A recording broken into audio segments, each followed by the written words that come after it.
इस कहानी को सुनने से पहले एक छोटा सा काम जरूर करना। कमेंट करके बताना कि तुम किस शहर से यह कहानी सुन रहे हो और तुम्हारा नाम क्या है। क्योंकि कौन जानता है, शायद अगली कहानी तुम्हारे ही शहर की हो।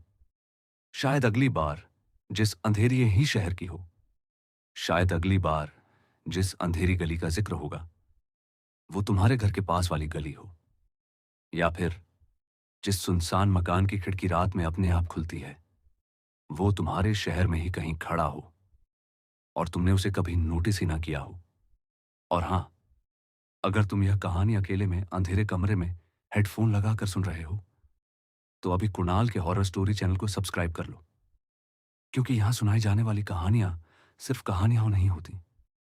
कभी कभी इनमें छुपी होती हैं सच्ची घटनाएं, अधूरी आत्माएं और ऐसे राज जिन्हें सुनने के बाद कई लोगों ने रात में सोना छोड़ दिया।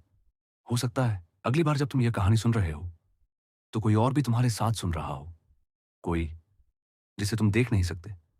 और वीडियो को शेयर जरूर करना, क्योंकि डर को अकेले सहना क्यों, अपने दोस्तों को भी इस खेल का हिस्सा बनाओ, ताकि जब रात के 3 बजे अचानक किसी के फोन पर यह कहानी चले और कमरे में अजीब सी खामोशी फैल जाए तो उन्हें भी एहसास हो कि कुछ कहानियां सिर्फ सुनने के लिए नहीं होती बल्कि महसूस करने के लिए होती हैं। अब लाइट थोड़ी कम कर लो, दरवाजा बंद कर लो और ध्यान से सुनो, क्योंकि जो कहानी शुरू होने वाली है वो शायद तुम्हारे शहर से ही शुरू होती है। रेगिस्तान की रातें वैसे तो ठंडी होती हैं, लेकिन सुखेड़ा गांव की रातों में कुछ और ही था। कुछ ऐसा जिसे शब्दों में समझाना मुश्किल था। वहां की रातें सिर्फ ठंडी नहीं होती थी, वो जिंदा लगती थी। गांव के लोग कहते थे कि जैसे ही सूरज रेत के टीलों के पीछे डूबता है वैसे ही अंधेरे के साथ कुछ और भी जाग जाता है। अजीब बात यह थी कि रात में वहां हवा तक नहीं चलती थी। पेड़ों की टहनियां बिल्कुल स्थिर रहती थीं, लेकिन फिर भी दूर कहीं से चूड़ियों की हल्की हल्की झनझनाहट सुनाई देती थी। झन झन झन। और वो आवाज किसी के पैरों के चलने की नहीं होती थी, वो किसी मौजूदगी की होती थी। ऐसी मौजूदगी जिसे कोई देख नहीं पाता था, लेकिन हर कोई महसूस कर सकता था। गांव के बीचों बीच एक सूखी सी बावड़ी थी। उसकी दीवारों पर काई नहीं बल्कि काली पड़ी हुई दरारें थीं, जैसे सालों से किसी ने पानी की एक बूंद भी उसमें नहीं डाली हो। उस बावड़ी के ठीक पास खड़ी थी एक पुरानी हवेली। हवेली इतनी पुरानी थी कि उसकी दीवारों पर लगा सफेद चूना उतरकर अब राख जैसा दिखने लगा था। कुछ जगहों पर दीवारें फटी हुई थीं, जैसे अंदर से किसी ने नाखूनों से उन्हें खुरचा हो। उस हवेली का दरवाजा हमेशा आधा खुला रहता था। दिन हो या रात, धूप हो या तूफान, दरवाजा कभी पूरा बंद नहीं होता था। गांव के बच्चे कहते थे कि ऐसा लगता है जैसे कोई भीतर से बाहर झांक रहा हो और इंतजार कर रहा हो कि कोई आए और फिर वो अपना खेल शुरू करे। गांव वाले उस हवेली को एक ही नाम से जानते थे, दरबार की हवेली। लेकिन अजीब बात यह थी कि दरबार कौन थे ये गांव में कोई नहीं जानता था। कुछ बूढ़े कहते थे कि कई पीढ़ियां पहले यहां कोई अमीर जमींदार रहता था। कुछ कहते थे कि यह हवेली किसी तांत्रिक की थी। और कुछ लोग तो यह भी कहते थे कि यह हवेली कभी इंसानों की थी ही नहीं। लेकिन एक बात पर पूरा गांव सहमत था, जो भी उस हवेली के अंदर गया वो कभी वैसा लौट कर नहीं आया। कोई पागल हो गया, कोई कुछ दिनों में बीमार पड़कर मर गया, और कुछ लोग तो ऐसे भी थे जो अंदर गए और फिर कभी वापस ही नहीं आए। लेकिन सबसे डरावनी बात यह थी कि गांव में एक अजीब रिवाज था। जब भी किसी की शादी होती तो दूल्हा और दुल्हन को पहली रात उसी हवेली में बितानी पड़ती थी। लोग कहते थे कि यह पुरखों की परंपरा है, जिसने इसे निभाया उसका घर परिवार सुखी रहा, लेकिन जिसने इस रिवाज को तोड़ने की कोशिश की उसका पूरा वंश खत्म हो गया। किसी के बच्चे बीमार पड़कर मर गए, किसी के घर आग लग गई और किसी के परिवार में एक एक करके सब लोग अजीब हादसों का शिकार हो गए। इसलिए डर के बावजूद हर शादी के बाद दूल्हा दुल्हन को उस दरबार की हवेली में भेजा जाता था। फिर आया साल 1998। उस साल गांव के सरपंच के बेटे की शादी थी। पूरा गांव रोशनी से जगमगा रहा था। ढोल नगाड़े बज रहे थे, लोग नाच रहे थे। लेकिन अगर किसी ने ध्यान से चेहरों को देखा होता तो समझ जाता कि खुशी के पीछे डर छिपा हुआ था। क्योंकि सब जानते थे, आज रात सरपंच का बेटा और उसकी नई दुल्हन दरबार की हवेली में जाने वाले थे। आधी रात के करीब जब बारात का शोर धीरे धीरे शांत हो गया, तो गांव के 4 आदमी दूल्हा और दुल्हन को लेकर हवेली के सामने पहुंचे। आसमान में चांद बादलों के पीछे छिपा हुआ था और हवेली अंधेरे में और भी ज्यादा डरावनी लग रही थी। दरवाजा पहले की तरह आधा खुला हुआ था, जैसे उसे पहले से पता हो कि आज रात कोई आने वाला है। दूल्हे ने हिम्मत करके दरवाजा थोड़ा और धकेला। दरवाजा छी की आवाज के साथ खुला और उसी पल हवेली के अंदर से एक ठंडी हवा का झोंका बाहर आया। दुल्हन ने अचानक अपने हाथों की चूड़ियां कसकर पकड़ लीं, क्योंकि उसे साफ साफ सुनाई दिया था, अंदर कहीं अंधेरे में पहले से ही किसी की चूड़ियां बज रही थीं। झन झन झन। और वो आवाज उनकी नहीं थी। वो आंखें बिल्कुल खाली थीं, जैसे किसी ने उनमें सीधे मौत भर दी हो। गांव के लोग धीरे धीरे उसके पास आए। किसी ने पूछा, दूल्हा कहाँ है? लेकिन दुल्हन ने कोई जवाब नहीं दिया। वो बस धीरे धीरे चलकर हवेली के दरवाजे के सामने बैठ गई और उसी अंधेरे की तरफ देखने लगी जहां से वो अभी बाहर आई थी। जैसे अंदर कोई अभी भी उसे देख रहा हो। उसके होंठ हिले, बहुत धीरे, इतने धीरे कि दूर खड़े लोग कुछ नहीं सुन पाए। लेकिन एक बूढ़ा आदमी जो बिल्कुल पास खड़ा था, उसने साफ साफ सुना। दुल्हन फुसफुसाई, वो काली औरत। कुछ सेकंड रुककर उसने फिर कहा, वो खेल खेलने आई थी। बस इतना कहकर दुल्हन चुप हो गई। उस दिन के बाद सुखेड़ा गांव बदल गया। सबसे पहले गांव में शादियां बंद हो गईं। कोई भी अपनी बेटी की शादी करने की हिम्मत नहीं करता था, क्योंकि सबको डर था, अगर फिर से कोई दूल्हा दुल्हन उस हवेली में गए तो शायद इस बार कोई भी वापस नहीं आएगा। लेकिन असली डर तो उसके बाद शुरू हुआ। कुछ सालों में गांव में बच्चे पैदा होना बंद हो गए। पहले लोगों को लगा ये संयोग है, लेकिन धीरे धीरे सबको समझ आ गया, जैसे किसी ने पूरे गांव पर एक अदृश्य ताला लगा दिया हो। न नई शादियां, न नए बच्चे, न नई शुरुआत। गांव के लोग धीरे धीरे और खामोश होते गए। अब कोई किसी से हवेली के बारे में सवाल नहीं पूछता था। कोई उस रास्ते से नहीं गुजरता था। और सबसे अजीब बात, गांव में हर घर में लोग सोते वक्त एक ही काम करते थे। वो अपना बिस्तर ऐसे लगाते थे कि उनका चेहरा हमेशा हवेली से उल्टी दिशा में रहे। क्योंकि गांव के बूढ़े कहते थे, अगर कभी गलती से तुम्हारी नजर रात में उस हवेली की तरफ पड़ गई, तो हो सकता है तुम्हें भी वही काली औरत दिख जाए। और अगर उसने तुम्हें देख लिया, तो अगली सुबह दरवाजा फिर खुलेगा, लेकिन बाहर आने वाला तुम नहीं होगे। अब तक लोगों को लगता था कि वो हवेली सिर्फ डरावनी है, लेकिन धीरे धीरे गांव वालों को समझ आ गया था कि वो हवेली सिर्फ डरावनी नहीं थी, वो जिंदा थी। रात होते ही उसकी दीवारें जैसे सांस लेने लगती थीं।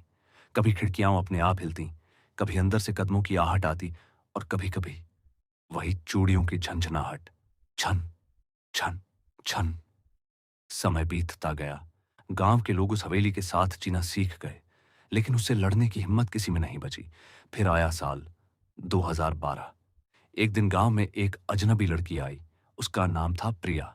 वो दिल्ली से आई थी और एक रिसर्च स्कॉलर थी। वो भारत की पुरानी लोक कथाओं और रहस्यमयी कहानियों पर रिसर्च कर रही थी। जब उसे सुखेड़ा गांव की हवेली के बारे में पता चला, तो वो सीधे यहां चली आई। प्रिया बाकी लोगों जैसी नहीं थी। जहां गांव वाले उस हवेली का नाम सुनकर भी डर जाते थे, वहीं प्रिया की आंखों में डर नहीं, जिज्ञासा थी। उसने गांव में कई दिनों तक लोगों से बात की। किसी के घर बैठी, किसी के आंगन में चाय पी, किसी बूढ़े से पुरानी बातें सुनी। लेकिन जैसे ही बात दरबार की हवेली पर आती, सबकी जुबान खामोश हो जाती। कोई कुछ नहीं बोलता। प्रिया ने अपने बैग से कैमरा निकाला, रिकॉर्डर चालू किया और गांव के चौपाल में बैठकर पूछा, इस हवेली के बारे में कोई नहीं बताना चाहता? चारों तरफ खामोशी छा गई। लोग एक दूसरे की तरफ देखने लगे, जैसे सबको डर हो कि कहीं बोलने से कुछ जाग न जाए। प्रिया ने फिर कहा, मैं सिर्फ सच्चाई जानना चाहती हूं। कुछ देर तक कोई जवाब नहीं आया। फिर भीड़ के पीछे बैठी एक बहुत बूढ़ी औरत धीरे धीरे खड़ी हुई। उसके हाथ कांप रहे थे, आवाज भी कांप रही थी। उसने प्रिया की आंखों में देखा और कहा, बिटिया, अगर सच्चाई जान लोगी। वो थोड़ा रुकी, फिर फुसफुसाकर बोली, तो जी नहीं पाओगी। ये सुनकर भी प्रिया के चेहरे पर डर नहीं आया। उसने सिर्फ इतना कहा, कभी कभी सच जानना जरूरी होता है। उस रात जब पूरा गांव सो गया, प्रिया ने अपना कैमरा उठाया और अकेली ही हवेली की तरफ चल पड़ी। आसमान में बादल थे, चांद बार बार छिप रहा था। रेत पर चलते उसके कदमों की आवाज सुनसान रात में साफ सुनाई दे रही थी। कुछ ही देर में वो दरबार की हवेली के सामने खड़ी थी। हवेली बिल्कुल वैसी ही थी जैसी गांव वाले बताते थे। टूटी दीवारें, काली खिड़कियां और वही आधा खुला दरवाजा, जैसे किसी को पहले से पता हो कि आज रात कोई आने वाला है। प्रिया ने कैमरा ऑन किया, रिकॉर्डर चालू किया। फिर धीरे धीरे उसने दरवाजे को धक्का दिया। ची। प्रिया ने जैसे ही हवेली के उस पुराने कमरे में कदम रखा, उसे लगा जैसे अंदर की हवा अचानक भारी हो गई हो। न धूल उड़ी, न खिड़कियां हिली, न हवा चली, बल्कि ऐसा लगा जैसे पूरा कमरा धीरे धीरे सांस ले रहा हो। कमरे की दीवारें ठंडी थीं, फर्श पर मोटी धूल जमी थी और कमरे के बिल्कुल बीच में एक पुराना लकड़ी का झूला रखा था। लेकिन सबसे अजीब बात यह थी कि वो झूला खुद ब खुद हिल रहा था। ची ची। उसकी आवाज पूरे कमरे में गूंज रही थी। प्रिया कुछ पल के लिए वहीं खड़ी रह गई। उसने कैमरा उस झूले की तरफ घुमा दिया। झूला धीरे धीरे आगे पीछे झूल रहा था, जैसे अभी अभी कोई उस पर बैठा हो और अचानक उठकर चला गया हो। कमरे की दीवारों पर कई पुराने निशान थे। कुछ जगहों पर दीवारें खुरची हुई थीं। और तभी प्रिया की नजर एक दीवार पर पड़ी। वहां लाल रंग से कुछ लिखा हुआ था। लाल रंग, जो बहुत पुराना भी लग रहा था और फिर भी ऐसा लगता था जैसे अभी अभी लिखा गया हो। प्रिया ने मोबाइल की फ्लैशलाइट जलाई और दीवार के करीब गई। जैसे ही रोशनी शब्दों पर पड़ी, उसके हाथ अपने आप रुक गए। दीवार पर लिखा था, अब की बार तेरे साथ खेलूंगी। कमरे में अचानक पूरी खामोशी छा गई और उसी पल झूले की आवाज एकदम से रुक गई, जैसे किसी ने अचानक उसे पकड़ लिया हो। प्रिया ने धीरे धीरे पीछे मुड़कर देखा। झूला अब बिल्कुल स्थिर था और उसी समय पीछे से दरवाजा अपने आप बंद हो गया। धड़ाम की आवाज नहीं हुई, बस धीरे धीरे ची, और दरवाजा पूरी तरह बंद हो गया। कमरे की हवा अचानक और भी ठंडी हो गई, जैसे किसी ने अभी अभी कमरे में कदम रखा हो। प्रिया के माथे पर हल्का सा पसीना आ गया। उसका दिल अब पहले से तेज धड़क रहा था। लेकिन अजीब बात यह थी कि वो डरी नहीं। शायद उसकी जिज्ञासा उसके डर से ज्यादा बड़ी थी। उसने कैमरा फिर से चालू किया। लाल रिकॉर्डिंग लाइट अंधेरे कमरे में चमकने लगी। प्रिया ने कैमरे की तरफ देखते हुए कहा, अगर यहां कोई आत्मा है। वो कुछ सेकंड रुकी, फिर धीरे से बोली, तो मुझे अपनी मौजूदगी का एहसास करवाओ। कमरे में कुछ नहीं हुआ, ना कोई आवाज, ना कोई हलचल, बस खामोशी। इतनी गहरी खामोशी कि प्रिया को अपनी ही सांसों की आवाज सुनाई देने लगी। प्रिया ने अभी कैमरा नीचे ही किया था कि अचानक मोबाइल की लाइट बंद हो गई। टिक, और पूरा कमरा एक पल में घने अंधेरे में डूब गया। इतना गहरा अंधेरा कि प्रिया को अपने हाथ भी दिखाई नहीं दे रहे थे। कुछ सेकंड तक वो बिल्कुल स्थिर खड़ी रही। उसकी सांसें तेज हो गई थीं, लेकिन उसने खुद को संभाला। धीरे धीरे उसने अपना बैग खोला और उसमें से टॉर्च निकाली। उसने टॉर्च का बटन दबाया। क्लिक। तेज सफेद रोशनी पूरे कमरे में फैल गई। सबसे पहले उसकी नजर उस दीवार पर गई जहां अभी कुछ देर पहले लाल रंग से लिखा था, अब की बार तेरे साथ खेलूंगी। लेकिन अब वहां कुछ भी नहीं था। दीवार बिल्कुल साफ थी, जैसे वहां कभी कुछ लिखा ही नहीं गया हो। प्रिया कुछ पल के लिए वहीं खड़ी रह गई। फिर उसने धीरे धीरे टॉर्च घुमाई। कमरे के बीच में पड़ा पुराना झूला अब भी वहीं था, लेकिन इस बार झूला हिल नहीं रहा था।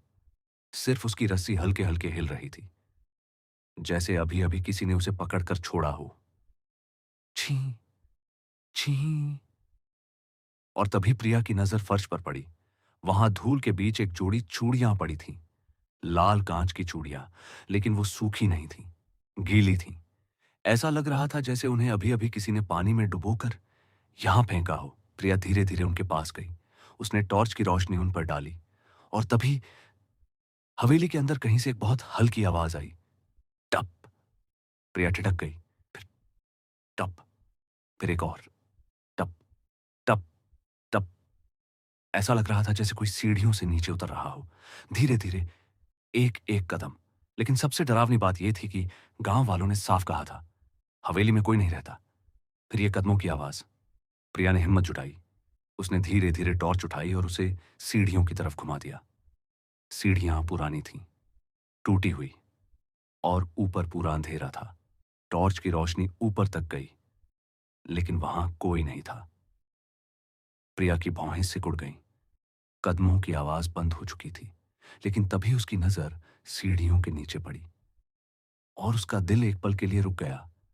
फर्श पर गीले पैरों के निशान थे, एक के बाद एक, जैसे कोई अभी अभी पानी से निकलकर यहां चला हो। निशान सीढ़ियों से उतरते हुए सीधे कमरे के बीच तक आ रहे थे और वहीं आकर अचानक गायब हो जाते थे, जैसे कोई यहीं खड़ा हो और फिर हवा में गायब हो गया हो। प्रिया अब समझ चुकी थी कि वह इस हवेली में अकेली नहीं है। उसने गहरी सांस ली। कैमरा फिर से ऑन किया। रिकॉर्डिंग की लाल लाइट फिर से चमकने लगी। प्रिया ने सीढ़ियों की तरफ देखते हुए धीरे धीरे सवाल पूछना शुरू किया। उसकी आवाज अब पहले से धीमी थी। प्रिया ने धीरे धीरे सीढ़ियों की तरफ देखते हुए अगला सवाल पूछा। क्या दरबार अब भी इस हवेली में है? कमरा फिर से खामोश हो गया। हवा जैसे रुक गई थी। झूला भी अब बिल्कुल स्थिर था। कुछ सेकंड बीते। फिर प्रिया ने दूसरा सवाल पूछा। क्या उस काली औरत का कोई नाम था? बस इतना कहना था कि अचानक झूले की रस्सियां जोर जोर से हिलने लगीं। ची ची ची। झूला इतनी तेजी से झूलने लगा जैसे किसी ने पूरी ताकत से उसे धक्का दिया हो। प्रिया घबराकर पीछे हटी। उसी समय उसके हाथ से कैमरा फर्श पर गिर गया। धड़ाम। स्क्रीन बंद हो गई, लेकिन ऑडियो रिकॉर्डिंग अभी भी चालू थी। कमरे में झूले की आवाज गूंज रही थी। रस्सियां दीवार से टकरा रही थीं। फिर अचानक सब कुछ एकदम शांत हो गया। रिकॉर्डिंग में सिर्फ एक आवाज दर्ज हुई, बहुत धीमी, बहुत भारी, और इतनी पास जैसे कोई सीधे कान के पास फुसफुसा रहा हो। आवाज आई। नाम पूछेगी? मेरा? कुछ पल की खामोशी, फिर वही भारी आवाज और साफ हुई। खेलने आई है? फिर धीरे धीरे एक हल्की सी हंसी गूंजी, सूखी, डरावनी, और फिर आवाज बोली, चल फिर, तेरे साथ भी खेलते हैं। लेकिन अजीब बात यह थी कि प्रिया चीखी नहीं। उसने खुद को संभाला और तुरंत दरवाजे की ओर दौड़ लगाई। उसने दरवाजे को जोर से पकड़ा और खींचने लगी। खुलो, खुलो। लेकिन दरवाजा जरा भी नहीं हिला, जैसे बाहर से नहीं बल्कि अंदर से किसी ने उसे कसकर पकड़ रखा हो। प्रिया ने फिर जोर लगाया, लेकिन दरवाजा बिल्कुल नहीं खुला। उसने जल्दी से अपना मोबाइल निकाला, सोचा किसी को फोन कर दे। लेकिन स्क्रीन देखते ही उसका दिल बैठ गया। मोबाइल का सिग्नल गायब था, ना नेटवर्क, ना कॉल, सिर्फ एक खाली स्क्रीन। कमरे की हवा अब और भी ठंडी हो गई थी और तभी कमरे की एक खिड़की के बाहर से कुछ सरकने की आवाज आई। सरर सरर। ऐसा लग रहा था जैसे कोई चीज दीवार से चिपककर धीरे धीरे रेंग रही हो। प्रिया धीरे धीरे मुड़ी। उसने टॉर्च उठाई और खिड़की की तरफ रोशनी डाली, लेकिन बाहर कुछ साफ नहीं दिखा, सिर्फ अंधेरा और रेत। फिर वही आवाज फिर आई, सर्रर, लेकिन इस बार थोड़ी और पास। ऐसा लग रहा था जैसे कोई इंसान नहीं बल्कि कोई और चीज जो रेत में लिपटी हुई हो, दीवार से चिपक कर धीरे धीरे खिड़की तक आ रही हो। और तभी खिड़की के बाहर अचानक दो उंगलियां यह दिखाई दी, काली, लंबी और रेत से ढकी हुई। उन्होंने धीरे धीरे खिड़की के लोहे के सलाखों को पकड़ लिया। प्रिया की टॉर्च कांपने लगी। प्रिया धीरे धीरे खिड़की की तरफ मुड़ी। टॉर्च की रोशनी कांप रही थी और उसी कांपती रोशनी में उसे साफ दिखाई दिया। खिड़की के बिल्कुल सामने काली साड़ी में एक औरत खड़ी थी। वो इतनी पास थी कि अगर प्रिया हाथ बढ़ाती तो शायद उसे छू भी सकती थी, लेकिन उस औरत का चेहरा साफ नहीं दिख रहा था। उसके बाल बहुत लंबे थे, इतने लंबे कि लगभग पूरा चेहरा ढक रहे थे, और जब हवा हल्की सी हिली तो बाल थोड़े हटे। तभी प्रिया ने देखा, वो आंखें आंखें नहीं थीं, सिर्फ दो गहरे काले गड्ढे थे जिनके अंदर से धीरे धीरे धुआं निकल रहा था, जैसे भीतर कोई आग जल रही हो। औरत बिल्कुल चुप थी। फिर उसने धीरे धीरे अपना हाथ आगे बढ़ाया। उसकी कलाई में दर्जनों चूड़ियां थीं जो आपस में टकराकर हल्की हल्की आवाज कर रही थीं। झन झन। प्रिया का दिल जोर से धड़कने लगा। उसने तुरंत खिड़की जोर से बंद कर दी। धड़ाम। फिर घबराकर पीछे हट गई। उसने सोचा शायद अब वो चीज खिड़की के बाहर ही रह जाएगी, लेकिन जैसे ही प्रिया पलटी, उसकी सांस एक पल के लिए रुक गई, क्योंकि वो औरत अब कमरे के अंदर खड़ी थी, बिल्कुल उसके सामने। न दरवाजा खुला, न खिड़की, फिर भी वो अंदर थी। कमरे की हवा अचानक और भी ठंडी हो गई, और तभी फर्श पर पड़ी चूड़ियां अपने आप हवा में उठने लगीं। धीरे धीरे वो चूड़ियां उड़कर सीधे प्रिया के हाथों में आ गईं, एक एक करके उसकी कलाई में चढ़ने लगीं। प्रिया ने उन्हें हटाने की कोशिश की, लेकिन जैसे किसी अदृश्य ताकत ने उन्हें उसके हाथों में जकड़ दिया हो। झन झन। चूड़ियां अब उसकी कलाई में कसकर फंस चुकी थीं। तभी वो काली औरत थोड़ा और पास आई। उसकी आवाज बहुत धीमी थी, लेकिन बहुत भारी। उसने फुसफुसाकर कहा, अब ये तेरे हाथों में है। कुछ पल की खामोशी। फिर उसने कहा, अब तू खेलेगी मेरी तरह। अगले ही पल कमरे की सारी लाइट, टॉर्च, कैमरा, सब कुछ एक साथ बंद हो गया, और हवेली के अंदर फिर वही पुरानी आवाज गूंजने लगी। चूड़ियों की झंझनाहट। झन झन झन। अगली सुबह गांव वालों ने देखा कि दरबार की हवेली का दरवाजा खुला हुआ था। कई सालों बाद लोग डरते डरते अंदर गए।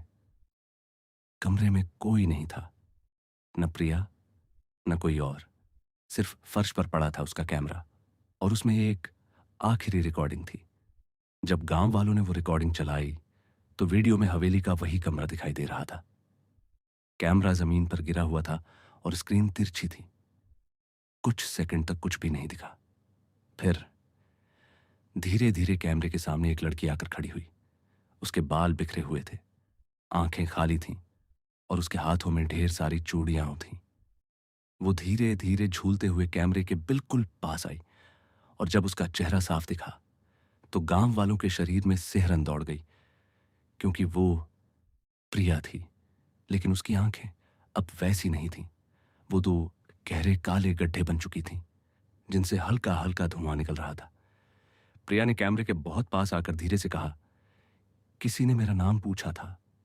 कुछ सेकंड की खामोशी, फिर उसके होंठ मुस्कुराए, और वो बोली, अब अगली बार तुम्हारे साथ खेलेंगे। वीडियो वहीं खत्म हो जाता है, और कहते हैं, आज भी अगर कोई दरबार की हवेली के पास रात में जाए तो कभी कभी अंदर से एक लड़की की आवाज सुनाई देती है, और उसके हाथों में चूड़ियां बज रही होती हैं। अगले दिन गांव में एक अजीब खामोशी थी। लोग बिस्तर से उठे जरूर थे, लेकिन कुछ महसूस नहीं हो रहा था, जैसे नींद अब भी टूटी ही नहीं। पक्षी नहीं चहचहाए, और मंदिर की घंटी जो हर सुबह बजती थी वो आज बिल्कुल चुप थी। गांव की पगडंडियों पर धूल वैसे ही पड़ी थी जैसे रात में किसी ने कदम ही न रखा हो। चूल्हों में आग तो जली थी, लेकिन औरतें भी बिना कुछ बोले काम कर रही थीं। बच्चों की हंसी, जो हर सुबह गलियों में गूंजती थी, आज कहीं सुनाई नहीं दे रही थी। गांव की सबसे बुजुर्ग औरत, धन की बाई, जो पिछले 5 सालों से किसी से नहीं बोली थी, अचानक सरपंच के घर पहुंच गई। उसके कदम धीमे थे, लेकिन आंखों में एक अजीब डर था। सरपंच ने उसे देखकर हैरानी से पूछा, भाई, तुम यहां इतने साल बाद? धन की बाई ने उसकी तरफ देखा और कांपती आवाज में सिर्फ एक ही बात कही, काली ने फिर किसी को चुना है। अब जो होगा वो खेल नहीं, शिकारी का बदला होगा। ये सुनते ही सरपंच का चेहरा उतर गया। उसने जल्दी से दरवाजा बंद किया और धीमी आवाज में पूछा, क्या फिर से वही होने वाला है? धन की बाई ने सिर हिलाया। तुम लोग भूल गए, लेकिन काली नहीं भूली। 50 साल पहले भी यही हुआ था। पहले हवेली में एक लड़की गई थी, फिर पूरे गांव पर साया छा गया था। लोग चौंक गए और तब सबको याद आया, प्रिया नाम की एक लड़की 2 दिन पहले गांव आई थी और अब उसका कोई पता नहीं था। सरपंच ने तुरंत 2 लोगों को साथ लिया और हवेली की तरफ चल पड़ा। रास्ते भर अजीब सा सन्नाटा था। हवा चल रही थी, लेकिन पेड़ों की पत्तियां तक नहीं हिल रही थीं। हवेली के पास पहुंचते ही सबके कदम धीमे हो गए। दरवाजा खुला मिला, जैसे किसी ने जानबूझकर खुला छोड़ रखा हो। अंदर का माहौल ठंडा और अंधेरा था। दीवारों पर जाले लगे थे और फर्श पर धूल की मोटी परत जमी थी। ऐसा लग रहा था जैसे वहां कई सालों से कोई आया ही नहीं। सरपंच ने हिम्मत करके आवाज लगाई, प्रिया, अगर तू अंदर है तो बाहर आ जा।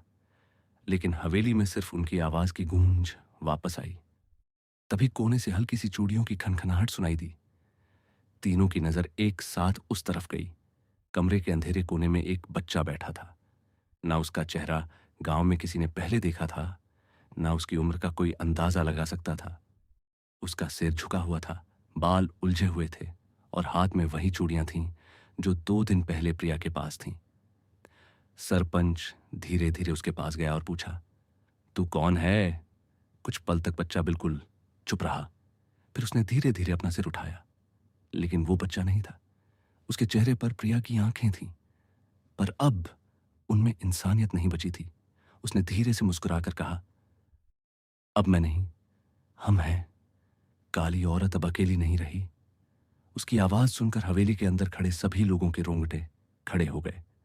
तभी अचानक हवेली की दीवार से धड़ाम धड़ाम की जोरदार दस्तक सुनाई दी। सबने घबराकर पलटकर देखा। दीवार की दरारों से लाल रंग बह रहा था, लेकिन वो खून जैसा नहीं था। वो गाढ़ा काला लाल रंग था, जैसे किसी राक्षसी रस की धारा बह रही हो। कमरे में एक अजीब सी बदबू फैल गई। बच्चे ने धीरे धीरे अपना सिर घुमाया और कमरे के बीच रखे पुराने झूले की तरफ देखने लगा। अचानक वो झूला अपने आप चर चर की आवाज के साथ हिलने लगा। सरपंच और बाकी लोग डर से कांप उठे। भागो! सरपंच चिल्लाया। सब लोग दरवाजे की तरफ दौड़ पड़े, लेकिन उनमें से एक आदमी लक्षु भाग नहीं पाया। उसके पैर जैसे जमीन में जकड़ गए थे। उसकी आंखें अचानक पूरी सफेद हो गईं और उसका शरीर कांपने लगा। फिर उसके मुंह से आवाज निकली, लेकिन वो उसकी आवाज नहीं थी। वो आवाज एक बूढ़ी औरत की थी। इतनी जल्दी भाग रहे हो? सरपंच और बाकी लोग दरवाजे तक पहुंचकर रुक गए। लक्षु धीरे धीरे उनकी तरफ मुड़ा। उसके चेहरे पर एक अजीब मुस्कान फैल गई। 50 साल पहले जब तुम लोगों ने मुझे जलाया था, तब भी ऐसे ही भाग रहे थे।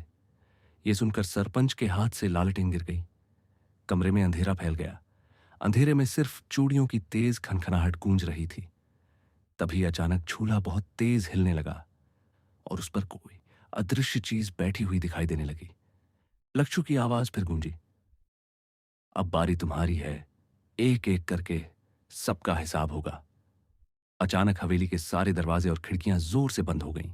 सरपंच समझ गया था, अब कोई भी बाहर नहीं निकल पाएगा। और उसी पल हवेली के बाहर खड़े पेड़ों पर बैठे सैकड़ों कौवे एक साथ जोर जोर से कांव काम करने लगे। गांव के ऊपर जैसे मौत का साया उतर आया था, क्योंकि उस रात काली का बदला सच में शुरू हो चुका था। अब तीसरा कौन होगा? इस बार खून से खेल होगा। यह आवाज जैसे पूरे गांव में गूंज गई थी। गांव अब समझ चुका था, काली औरत अब सिर्फ हवेली में नहीं थी, वह अब पूरे गांव में घुल चुकी थी। जो कुछ हवेली में हुआ था, उसके बाद गांव में किसी की हिम्मत नहीं हुई कि वह इस बारे में बात करे। शाम होते ही सबने अपने दरवाजे बंद कर लिए। खिड़कियों को लकड़ी से जड़ दिया गया, जैसे लोग हवा से भी डरने लगे हों। लेकिन असली डर तो अब घर के अंदर था। उस रात गांव की सबसे बुजुर्ग औरत धन की बाई अपने घर के अंधेरे कोने में बैठी थी। उसके सामने मिट्टी का चूल्हा था, जिसमें दिन भर की बुझी हुई राख पड़ी थी। उसने धीरे धीरे उस राख में मुट्ठी भर चावल डाले और आंखें बंद करके एक बहुत पुराना तांत्रिक मंत्र पढ़ना शुरू किया। उसकी आवाज धीमी थी, लेकिन शब्द भारी थे। वो एक ऐसी विधि थी जो गांव में बहुत कम लोगों को पता थी। यह मंत्र सिर्फ तब किया जाता था जब किसी रूह ने इंसान के शरीर में जगह बना ली हो। कुछ देर बाद उसने आंखें खोलीं और राख की तरफ देखा। पहले वो राख हल्की सफेद थी, लेकिन धीरे धीरे उसका रंग बदलने लगा। राख स्याह, काली हो गई। धन की बाएं के हाथ कांपने लगे। उसका मतलब साफ था, काली औरत अब किसी के शरीर में समा चुकी थी। धीरे धीरे पूरे गांव में लोगों ने एक अजीब बदलाव देखना शुरू किया। कुछ औरतें अब वैसी नहीं रहीं जैसी पहले थीं। एक औरत जो दिन भर आंगन में बैठकर कढ़ाई करती थी, अब घंटों दीवार के सामने खड़ी रहती और उंगली में लाल रंग लगाकर दीवारों पर गोल गोल घेरे बनाती रहती। वो घेरे बिल्कुल एक जैसे होते, एक के अंदर एक, जैसे किसी ने कोई पुराना तांत्रिक चिन्ह बना दिया हो। जब उसके पति ने पूछा, ये क्या बना रही है तू, तो उसने बस इतना कहा, दरवाजे, ताकि वो अंदर आ सके। उसकी आंखें उस समय बिल्कुल खाली थीं। उधर गांव की एक लड़की थी, गोमती। वो जन्म से गूंगी थी। उसने कभी आवाज नहीं निकाली थी, लेकिन अब लोग आधी रात को उसके घर के पास से गुजरते तो एक धीमी गुनगुनाहट सुनाई देती। वो गुनगुना रही होती, लेकिन वो कोई गाना नहीं था। वो आवाज बिल्कुल वैसी थी जैसे हवेली के झूले की रस्सी धीरे धीरे चर चर करती हो। और सबसे डरावनी बात, गोमती के घर में झूला था ही नहीं। धीरे धीरे गांव वालों को समझ आने लगा था कि काली अब कई शरीरों में फैल रही है। फिर एक सुबह अचानक पूरे गांव में एक खबर आग की तरह फैल गई। हवेली के कुएं में किसी की लाश तैर रही है। गांव के कुछ आदमी डरते डरते हवेली तक पहुंचे। हवेली का आंगन पहले से भी ज्यादा सूना था। बीच में वही पुराना सूखा कुआं था जिसके बारे में कहा जाता था कि उसमें सालों से पानी नहीं है। लेकिन जब लोगों ने झुककर अंदर झांका तो उनकी सांस अटक गई। कुएं के अंदर सच में एक लाश तैर रही थी। अजीब बात यह थी कि कुआं सूखा था, फिर भी वो लाश ऐसे हिल रही थी जैसे पानी में डूब उतर रही हो। उसका बदन ऊपर की तरफ था, लेकिन चेहरा नीचे की तरफ झुका हुआ था। कोई भी उसका चेहरा नहीं देख पा रहा था। लोगों ने ऊपर से एक मशाल जलाई और कुएं के अंदर फेंकी। जैसे जैसे रोशनी नीचे पहुंची, कुएं के अंदर का अंधेरा थोड़ा हटने लगा और तभी उस लाश की आंखें अचानक खुल गईं। कुएं के किनारे खड़े लोगों के शरीर में बिजली सी दौड़ गई।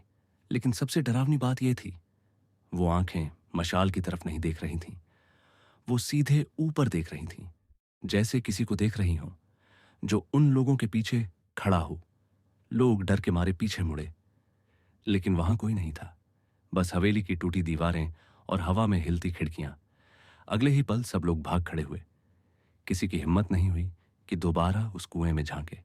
लेकिन असली डर अगले दिन शुरू हुआ। जब सुबह गांव के लोग फिर हवेली पहुंचे तो कुएं के अंदर कुछ भी नहीं था। न लाश, न पानी, न कोई निशान।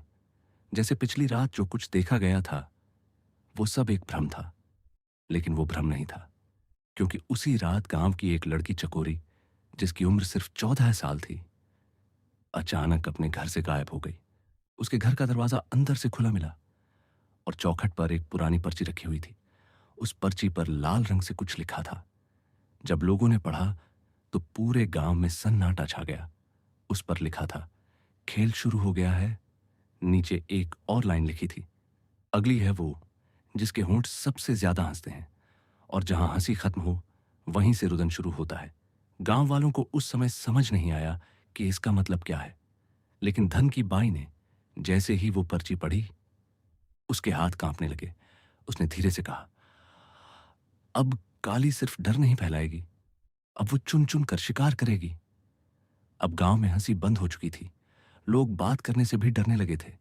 बच्चों को घर के अंदर बंद कर दिया गया था। मवेशियों को भी अब बाहर नहीं छोड़ा जाता था। गांव की गलियां जो कभी बच्चों की आवाज से गूंजती थीं, अब सूनी पड़ी रहती थीं। लेकिन अजीब बात यह थी कि रात होते ही हर घर की छत पर किसी के चलने की आवाज आने लगती। धीरे, बहुत धीरे, टप टप टप, जैसे कोई ऊपर टहल रहा हो। कभी एक छत से आवाज आती, फिर अचानक दूसरी छत से, जैसे कोई खेल रहा हो और इंतजार कर रहा हो कि अगली चाल कौन चलेगा। गांव में सन्नाटा अब हवा की तरह नहीं था, वो अब कफन की तरह लोगों पर लिपट गया था। लोग बोलते नहीं थे, ज्यादा चलते नहीं थे, जैसे सब जिंदा तो थे पर जी नहीं रहे थे। फिर चौथे दिन की रात, जब पूरा गांव अंधेरे में डूबा हुआ था, गांव के एक बुजुर्ग आदमी नानू काका अपने घर से चुपचाप निकल पड़े। नानू काका कभी दरबार की हवेली के नौकर रह चुके थे। उनके हाथ में कुछ पुराने कागज थे। उनकी आंखों में सिर्फ एक ही चीज थी, भय नहीं, पछतावा। वो धीरे धीरे चलते हुए सीधे पहुंचे धन की बाई के घर। धन की बाई उस समय चूल्हे के पास बैठी राख में कुछ देख रही थी। दरवाजे पर दस्तक हुई। धन की बाई ने दरवाजा खोला। नानू काका अंदर आए। उनके हाथ कांप रहे थे। उन्होंने धीमी आवाज में कहा, गलती हमारी है। धन की बाई ने उन्हें ध्यान से देखा। क्या गलती? नानू काका की आवाज कांप गई। दरबार मरे नहीं थे। कमरे में एक पल के लिए बिल्कुल खामोशी छा गई। नानू काका ने आगे कहा, हमने उन्हें जिंदा ही दफना दिया था। धन की बाई की आंखें फैल गईं। और उनके साथ हमने उसे भी दफना दिया था। किसे? नानू काका ने गहरी सांस ली।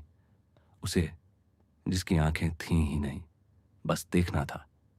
धन की बाई की आवाज कांप गई। कौन थी वो औरत? नानू काका ने धीरे धीरे सिर झुका लिया। उसका असली नाम किसी ने कभी नहीं लिया, बस एक नाम दिया गया था। कुछ सेकंड की खामोशी, फिर उन्होंने कहा, काली। कमरे की हवा अचानक ठंडी हो गई। नानू काका ने आगे कहा, वो दरबार की सौतन नहीं थी, वो उसकी छाया थी। एक तांत्रिक नहीं, जो खेल खेलती थी लोगों की आत्माओं से। धन की बाई की सांस भारी हो गई। फिर क्या हुआ था?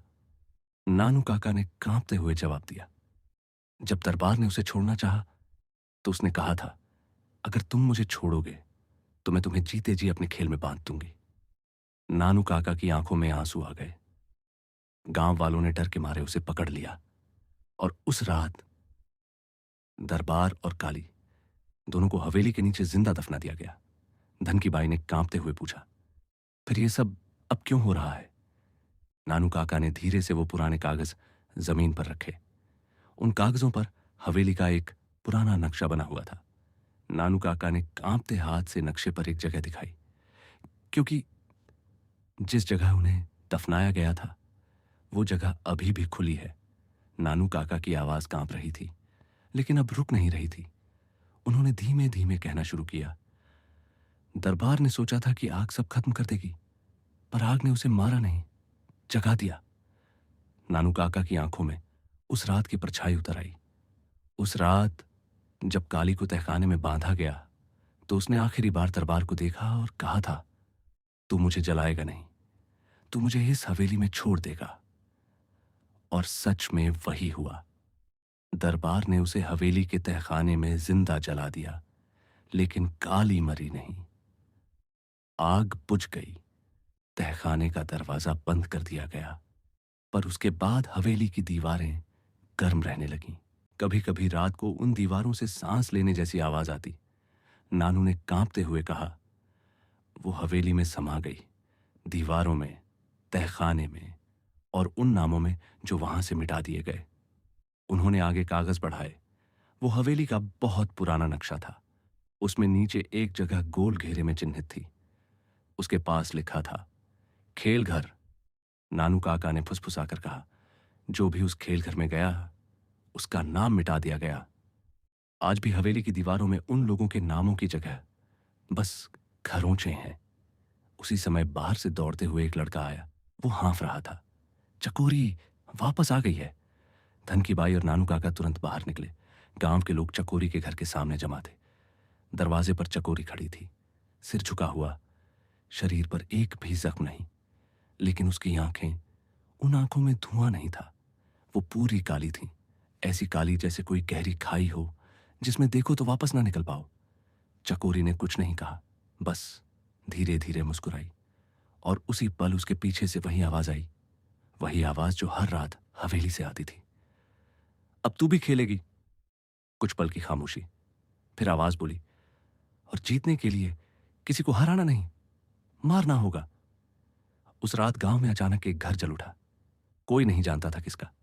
लोग बाहर निकलने की हिम्मत नहीं कर पाए।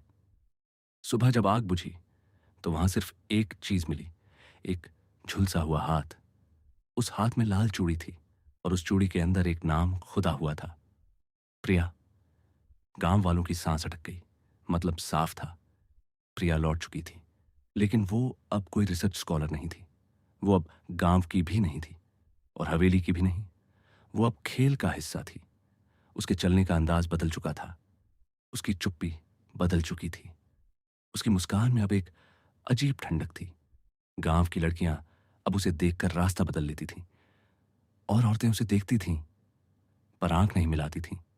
किसी को समझ नहीं आ रहा था, प्रिया अब है क्या। तभी गांव की बूढ़ी कावेरी बाई ने कहा, उसकी आत्मा अब उसकी नहीं रही। हवेली ने उसे वापस भेजा है, एक काम के लिए। उधर गांव के मंदिर में भी कुछ बदल गया था। पुजारी ने मंत्रोच्चार करना बंद कर दिया। उसने माइक उतार दिया और कहा, अब यह आवाज भगवान के लिए नहीं, उसके लिए जाएगी जो ढूंढ रही है। उसके बाद गांव में एक और अजीब चीज शुरू हुई। लोगों को रात को एक ही सपना आने लगा। सपने में एक पुरानी जमीन दिखाई देती जिस पर राख से एक गोल घेरा बना होता। उस घेरे के बीच में एक औरत बैठी होती। उसकी आंखें नहीं होती, लेकिन वो सबको देख रही होती। वो धीरे से कहती, मेरे साथ खेलेगा कौन। फिर उसकी आवाज गूंजती, जो जीतेगा उसे सब वापस कर दूंगी, और जो हारेगा।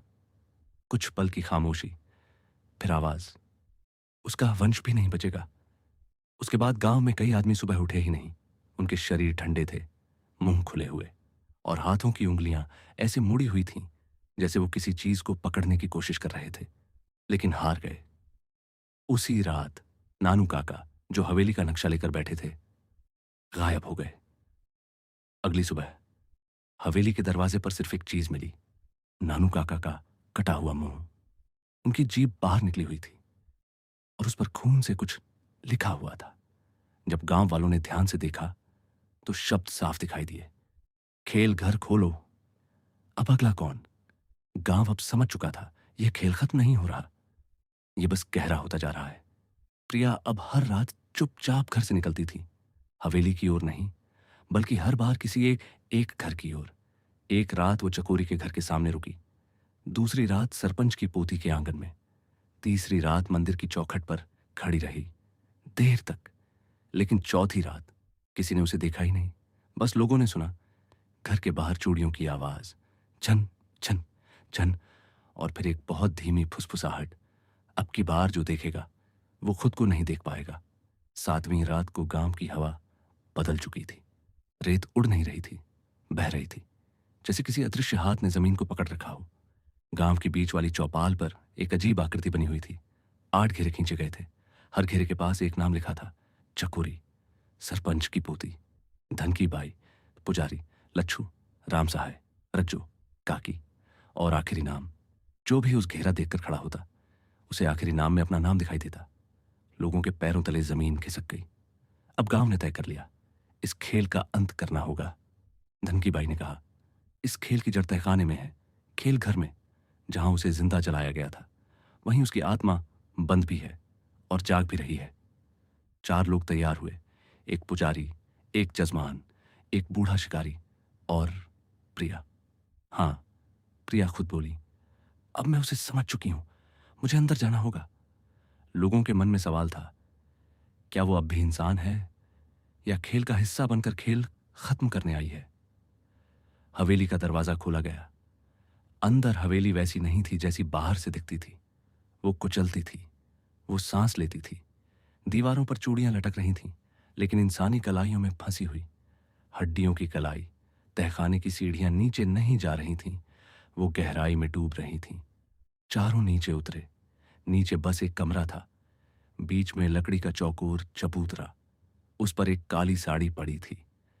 लेकिन जैसे ही पुजारी ने मंत्र पढ़ना शुरू किया, वो साड़ी हिली। किसी ने छुआ नहीं, वो खुद उठी। साड़ी के अंदर कुछ नहीं था, न शरीर, न हड्डियां, सिर्फ एक साया। और उसी साय से आवाज आई, खेल कभी खत्म नहीं होता, अब की बार जो इसे खत्म करेगा उसी के नाम से अगला खेल शुरू होगा।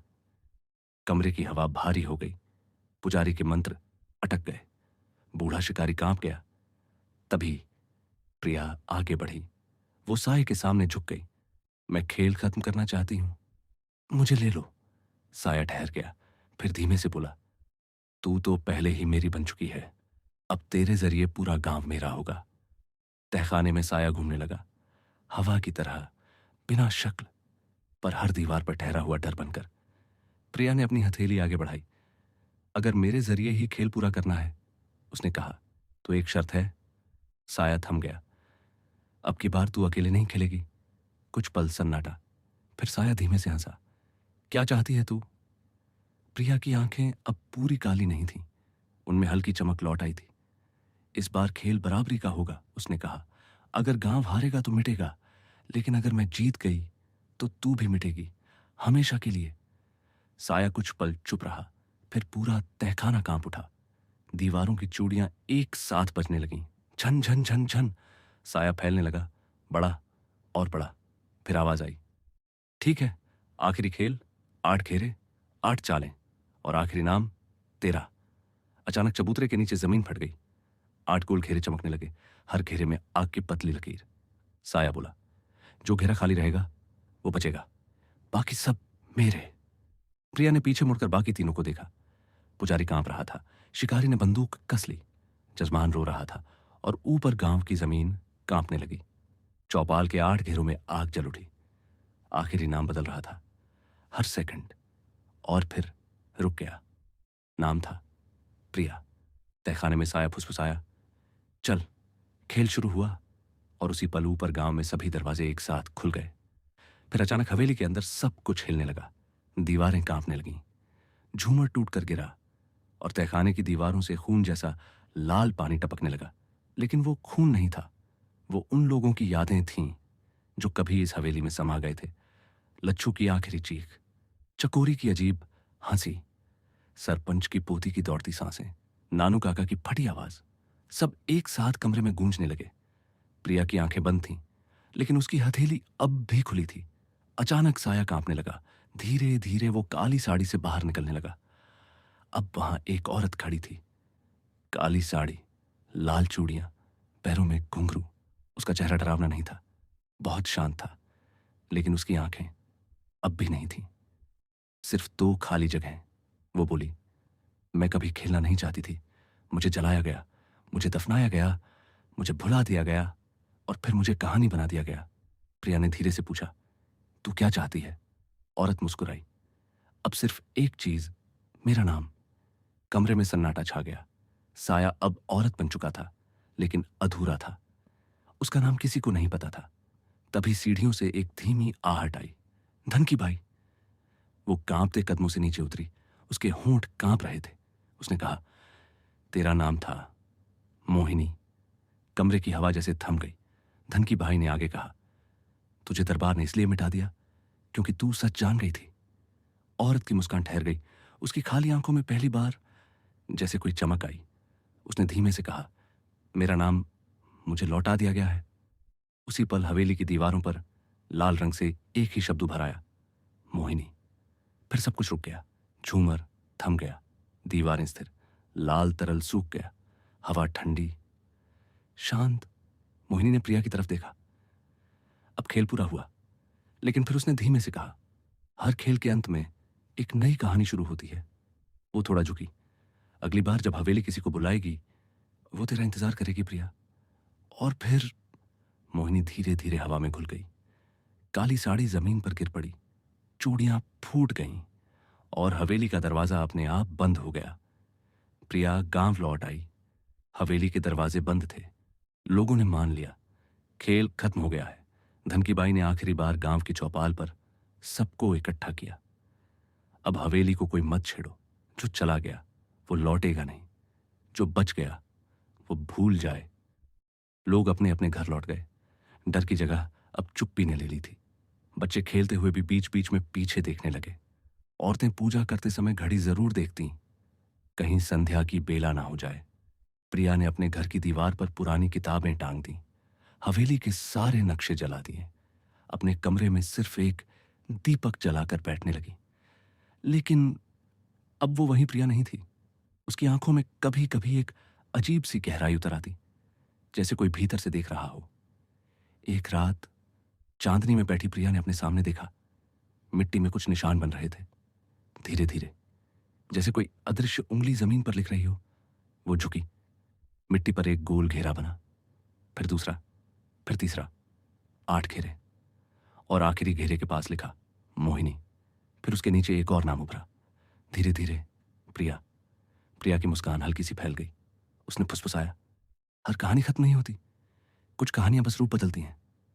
उसी पल दूर हवेली की दिशा से एक बहुत हल्की आवाज आई, झन झन झन।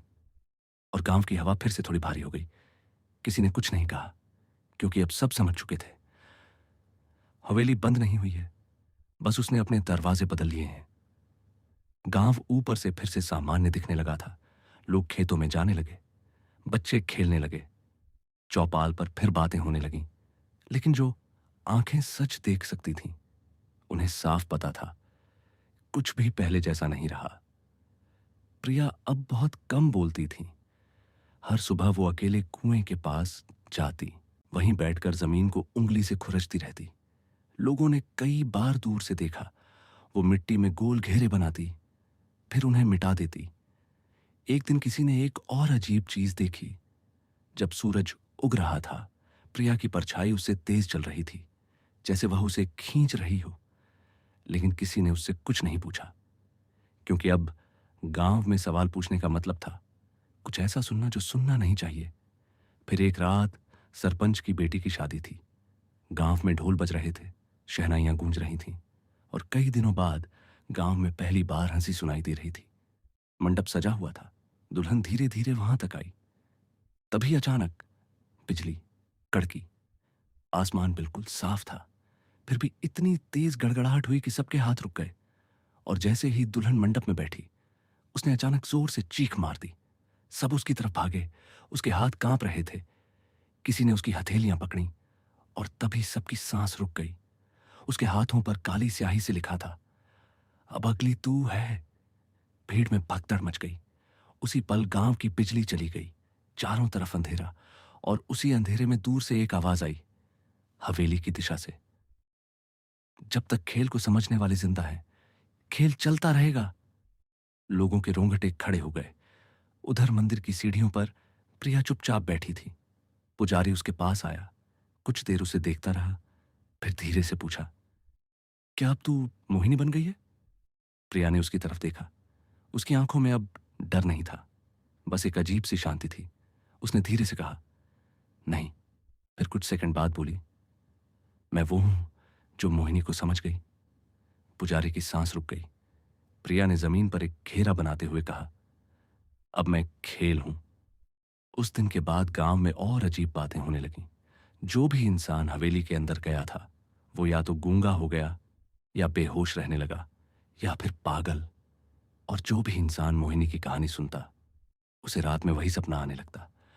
काली दीवारें, चूड़ियों की झनकार, रेत पर खून जैसे निशान, और एक औरत जो अपना चेहरा नहीं दिखाती, लेकिन नाम लेकर बुलाती है।